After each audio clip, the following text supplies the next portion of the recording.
Hello, good evening. Happy Monday. Oh boy. I'm hoping to get this up for early access for Patreon and Spotify Premium subscribers, and it will drop Friday, November, let's see, what's today? The 4th?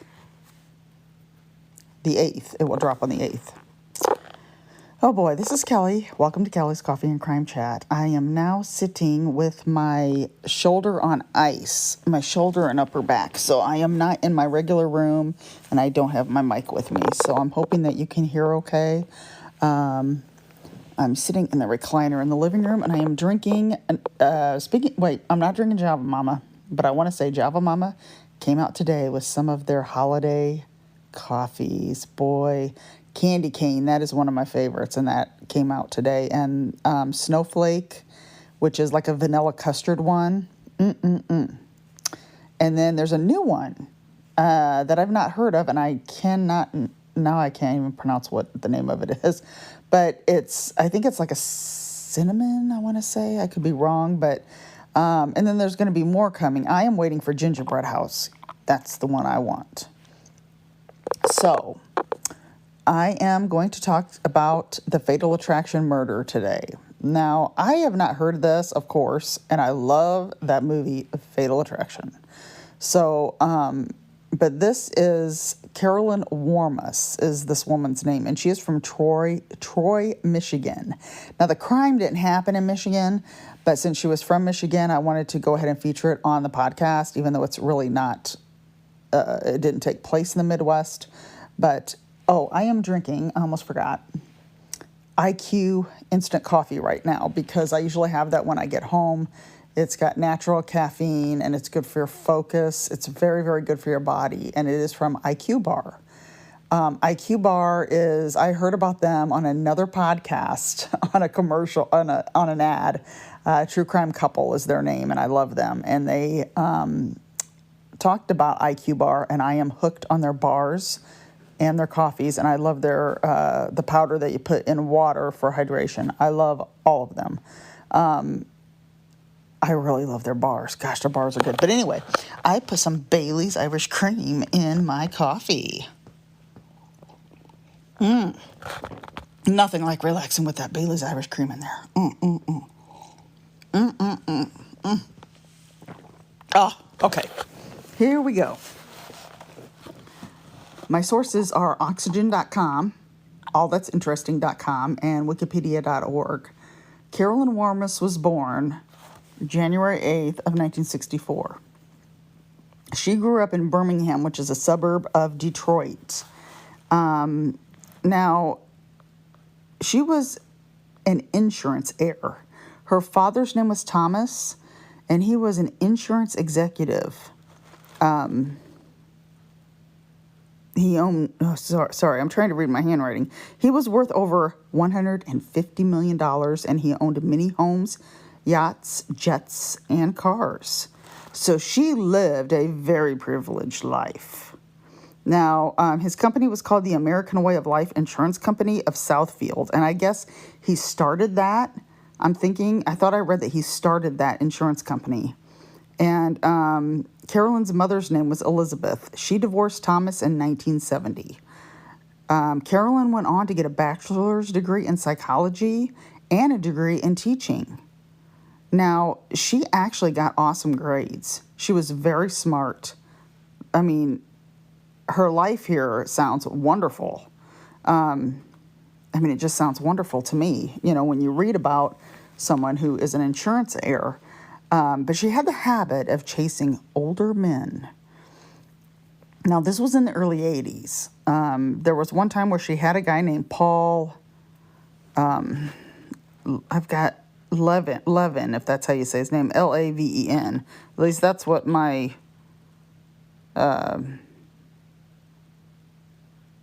handwriting seems to say. Please be right. If it's not, I'm not going to be very happy with myself. But anyway, this guy, Paul, he was a teaching assistant. And he broke up with her after a few months of dating. And Carolyn tried to start contacting him at home and at work. Well, Paul left her because he had another girlfriend. He got engaged. And Carolyn was not having it. No way. She broke into their apartment and she actually left a note. And the note said, "I really hope you enjoyed this past week. If not,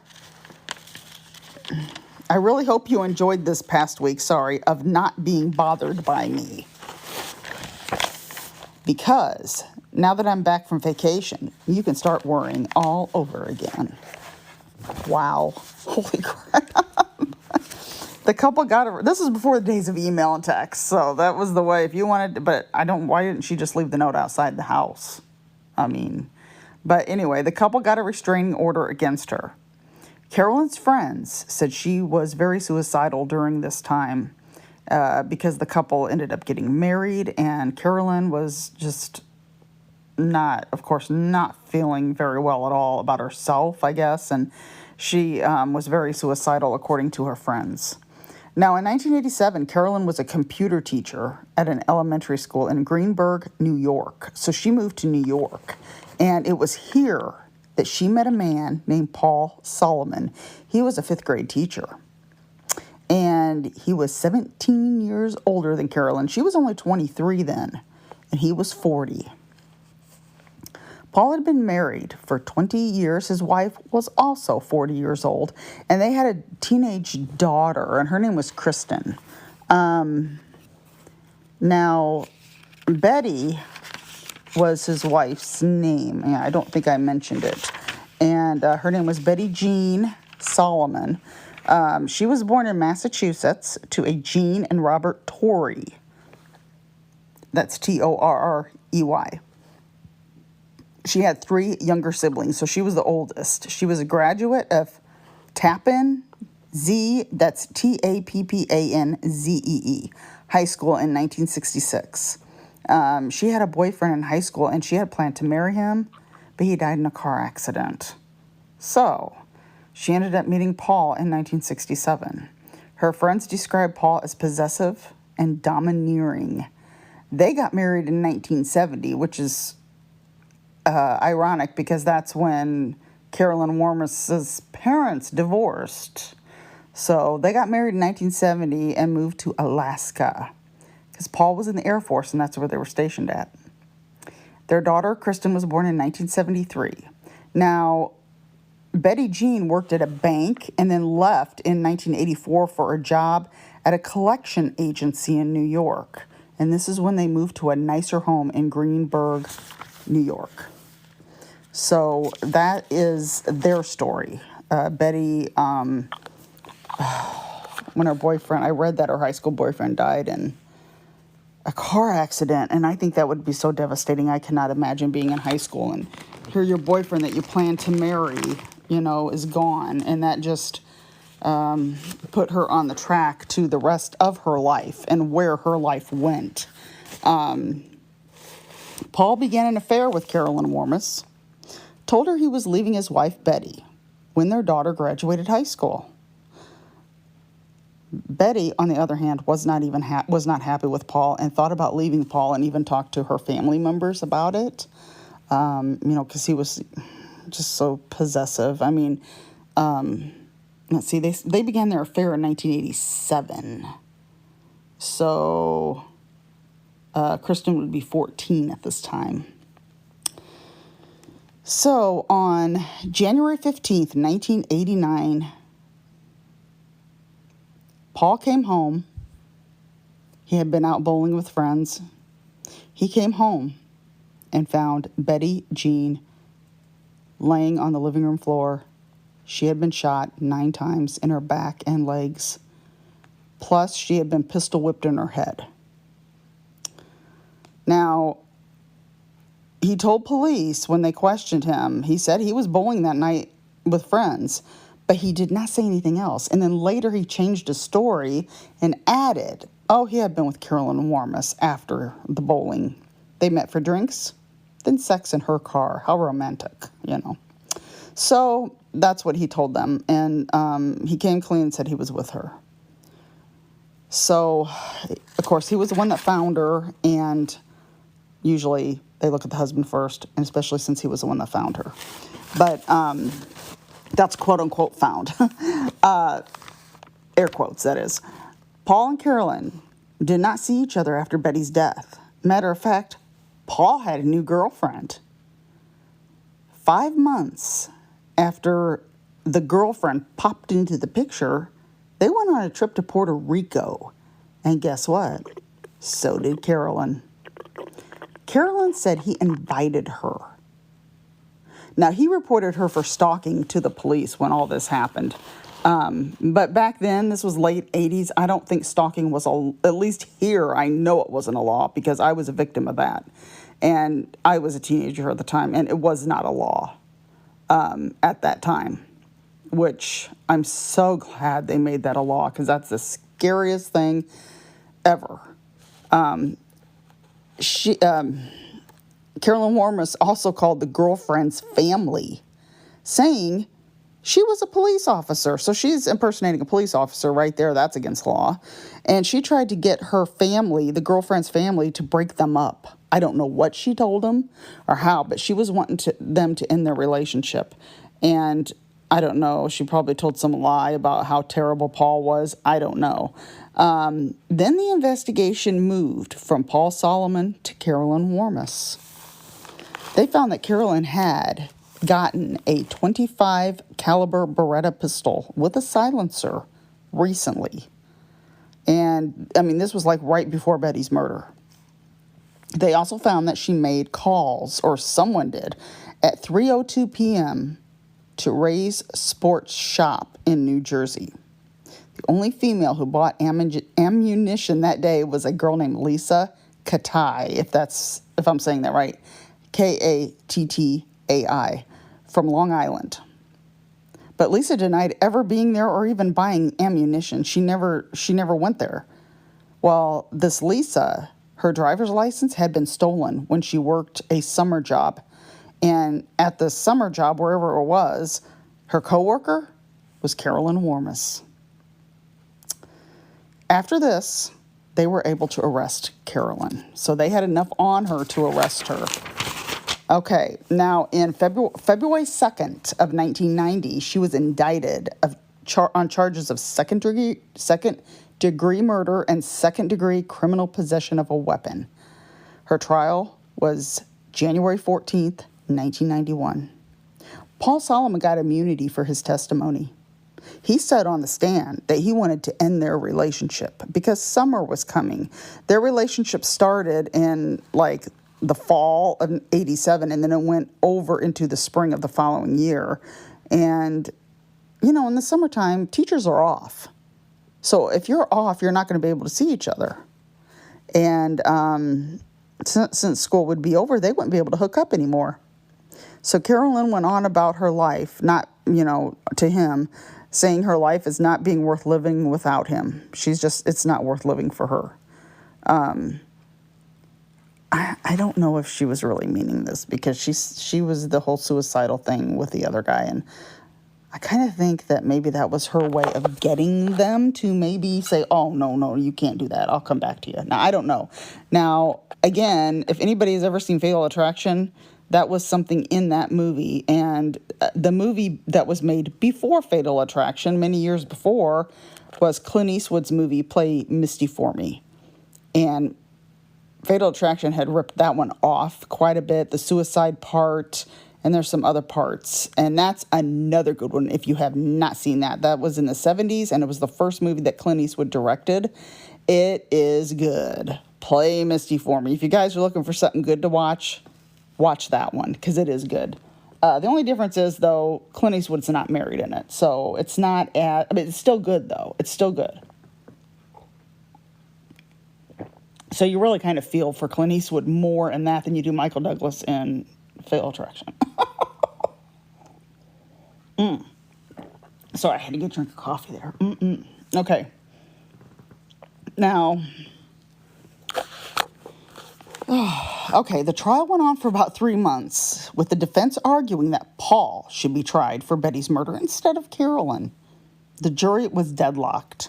After 12 days of deliberation, it was 8-4. 4 people were not in favor of a guilty verdict. So there was a mistrial. It was declared a mistrial on April 27th of 1991. January the following year, 1992, was her second trial. There was new evidence. Now get this. In the crime scene photo, there was a bloody cashmere glove that was right there in the crime scene photo. Now, if you have a bloody glove and you're going to kill somebody, why would you leave it there? I thought was kind of strange. And why is it just now appearing? Why wasn't it in the first trial? Because Paul found it in a closet between the two trials. Now, if he found it in a closet between the two trials, if it was in the crime scene photo, how did it end up in the closet? That was a big question I had, and I wish I could find the record of the whole trial of this second trial, because that just sounds kind of strange. And if anybody else out there knows, please let me know. Please let me know, because this really has my curiosity. And the defense was arguing that this all came up because Paul was trying to frame Carolyn. Now, that could be true. I don't know. But for 6 days, the jury deliberated on this one. They came back with a guilty verdict. Carolyn Warmus was sentenced on May 27th, 1992, second degree murder and criminal possession, second degree, criminal possession of a weapon. I don't know why I'm getting so falling over my words here. Okay.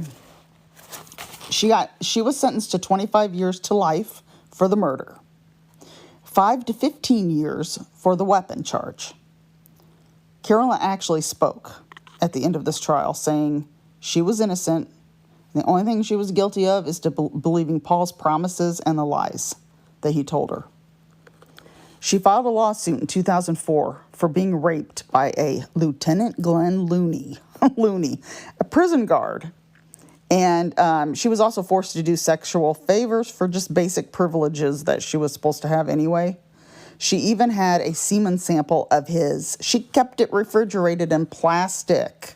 So she got $10,000 in 2008 in the settlement. Looney got a misdemeanor, second-degree sexual abuse. That was all he got. So she served 27 years for murder, and she was released on parole June 17th of 2009. Paul Solomon was removed from his job in the classroom on September of 1991 because of all his affairs and him being involved in this, but he still got a job at the school. It was just non-teaching jobs. I'm guessing maybe custodian or lunchroom. I don't know. This is what I'm thinking. I'm surprised he was even able to keep his job anyway. I mean, I don't know. I'm just kind of surprised because of everything that went down with him in this whole thing. If he did try to frame frame Carolyn, I don't know if that's true. But that part about the bloody glove in the second trial has my curiosity. And this was featured on a show on Oxygen, but I cannot find it now. It was on Oxygen, but I forgot what the name, it may have been in Snapped, because that's the one that's usually on. And I need to look for it so I can maybe see more about the story. But I read about it on the website, on oxygen.com. But isn't that just something about the bloody glove? That's what I just don't understand. So that is the story of Carolyn Warmus. And let me know, do you think she is guilty? Now, the reason I do is because of the whole ammunition thing, where the girl went in and there was only one female that went in and bought ammunition that day. It wasn't a man, so it wasn't Paul, and bought the gun and silencer. So now that right there is really, really kind of fishy to me. So, but that is the story of the Fatal Attraction murder, and it will drop Friday, November 8th. And I want to thank everybody for your support. Thank you so much. If you are not able to give the $5 to listen to the bonus episodes, you can always just leave reviews on Apple Podcast or rate my podcast on Spotify. So that also helps. It also helps to, if you're on my Facebook page, to maybe comment or comment, because that gets my algorithm up on my Facebook page and my YouTube page. So, because Kelly's Coffee and Crime Chat is also on YouTube. It just doesn't have me. I don't know how to. I know how to record myself telling the story, but I don't know how to use that same audio for this podcast. There's a way to do that, because a lot of my favorite podcasters do that, but I don't know how they do it. I don't know if you need some kind of special app to do that with. I have not found it, if you do. Unless it's one you've got to pay big bucks for, I don't know. But I would do that. I just don't know how. If anybody knows how, send me a message either on Instagram or Facebook or email, because I would love to know. I would love to actually have me on there telling the story and then just pull the audio and have it on here. I don't know how. I know Brutal, Bizarre, and Boozy does that, and Crime and Coffee Couple, they do that. I hope I'm saying that name right. Coffee and Crime Couple. I think it's Crime and Coffee Couple. They're about my favorite ones right now. I really love them. And Wicked and Grim is another new favorite. I got to get caught up on my podcast, on my episodes that I listen to. So, what have I been? Let me see. Well, let me change the subject here. Have you seen Fatal Attraction or Play Misty for Me? But if you haven't, those are highly recommended. I'm trying to figure out what I was going to recommend. I've just been kind of watching here and there Hallmark Christmas movies. I got that shirt that says we're either slaying or slaying. It's either true crime podcast or true crime episodes or Christmas movies in our house right now. So, but I think I named off everything I watched last week. Escape at Dannemora, if I'm saying that right. That was awesome. That is a series on Netflix. Ben Stiller directed it. It was a true story where the woman, I can't think of her name. Joyce Mitchell was her name.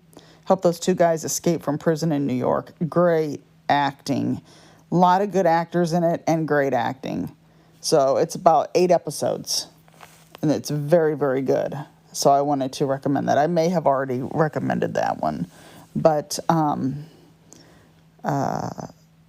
the Zodiac, this is the Zodiac Speaking, another awesome. That one is a documentary. And there's a new season of Unsolved Mysteries on Netflix. I've only watched the first episode so far, and that is bizarre to me. That one is that has went unsolved. It's a very good episode. I have not went further because I haven't had the time, and I've just been so busy with other things. And but thank you everybody for your support. I wanted to go ahead and record this and get it up for early access on Patreon and Spotify Premium. I have had 3 bonus episodes a month since September of last year. So if all you got to do is pay $5 and you can listen to all of them. You can binge them for $5. Just binge them. And then, because I think you could probably binge them. They're not very long, except for a couple of them I had to do 2 parts in one of them because it was very, very long when I first started the Patreon. So I will be soon coming up with the first bonus episode of November. I know what I'm going to do. I just have to research it more and get my notes ready for it. So have a wonderful beginning of November. Well, middle and end, I should say. Have a wonderful Veterans Day next Monday is a holiday, and Thanksgiving, and whatever else comes your way this month. And hopefully I will have another episode for next weekend. And if anybody has any suggestions, please let me know. Have a great one, everybody, and I will see you next time.